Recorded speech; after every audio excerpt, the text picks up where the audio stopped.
بسم اللہ الرحمن الرحیم۔ السلام علیکم ورحمۃ اللہ وبرکاتہ۔ غیر محسوس مگر تباہ کن سزائیں۔ کسی شاگرد نے اپنے استاد سے کہا، ہم دن رات اللہ تعالیٰ کی نافرمانی کرتے ہیں مگر اللہ تعالیٰ ہمیں سزا نہیں دیتا۔ استاد محترم نے جواب دیا، ایسی بات نہیں، بلکہ اللہ تعالیٰ ہمیں کتنی سزائیں دیتا ہے مگر ہمیں اس کا احساس نہیں ہوتا۔ اللہ تعالیٰ کی سزائیں کیا ہوتی ہیں؟ سنو۔ نمبر 1، مناجات الہی کی لذت سے محرومی۔ کیا رب سے مناجات کی لذت تم سے چھین لی نہیں گئی؟ نمبر 2، قساوت قلبی۔ اس سے بڑی سزا کیا ہو سکتی ہے کہ انسان کا دل سخت ہو جائے؟ نمبر 3، نیکیوں کی توفیق نہ ملنا۔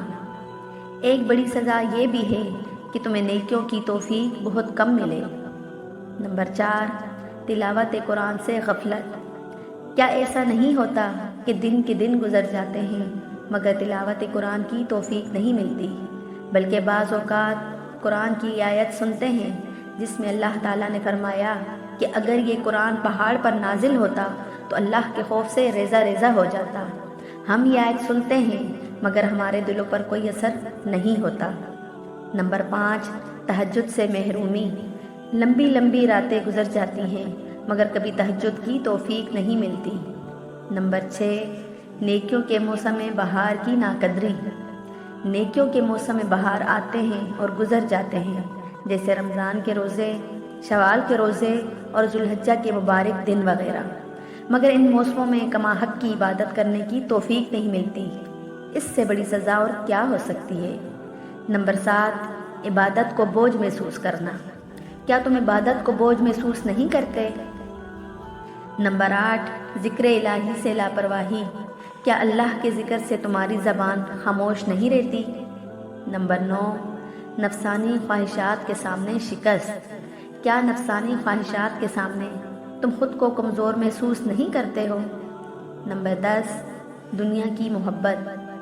کیا تم مال و دولت، منصب و شہرت کی بے جا حرص و لالچ میں مبتلا نہیں ہو؟ اس سے بڑی سزا اور کیا ہو سکتی ہے؟ نمبر 11، کبیرہ گناہوں کو معمولی سمجھنا۔ کیا ایسا نہیں کہ تم بڑے بڑے گناہوں کو معمولی اور حقیر سمجھتے ہو، جیسے جھوٹ، غیبت، چغلی؟ نمبر 12، فضول کاموں میں مشغولیت۔ کیا بیشتر اوقات تم فضول اور لایعنی چیزوں میں مشغول نہیں رہتے ہو؟ نمبر 13، آخرت سے غفلت۔ کیا تم نے آخرت کو بھلا کر دنیا کو اپنا سب سے بڑا مقصد نہیں بنا لیا ہے؟ یہ ساری محرومیاں اور بے توفیقی بھی اللہ کی طرف سے عذاب اور سزائیں ہوتی ہیں مگر تمہیں اس کا احساس نہیں ہوتا۔ یاد رکھو، اللہ تعالیٰ کا یہ بہت معمولی عذاب ہے جسے ہم اپنے مال و اولاد اور صحت میں محسوس کرتے ہیں، اور حقیقی عذاب تو سب سے بڑا خطرناک سزا ہے جو دل کو ملتی ہے۔ اسی لیے اللہ تعالیٰ سے عافیت کی دعا مانگو اور اپنے گناہوں کی معافی طلب کرو، کیونکہ گناہ کے سبب بندہ عبادت کی توفیق سے محروم کر دیا جاتا ہے۔ اللہم اعنی علی ذکرک و شکرک و حسن عبادتک۔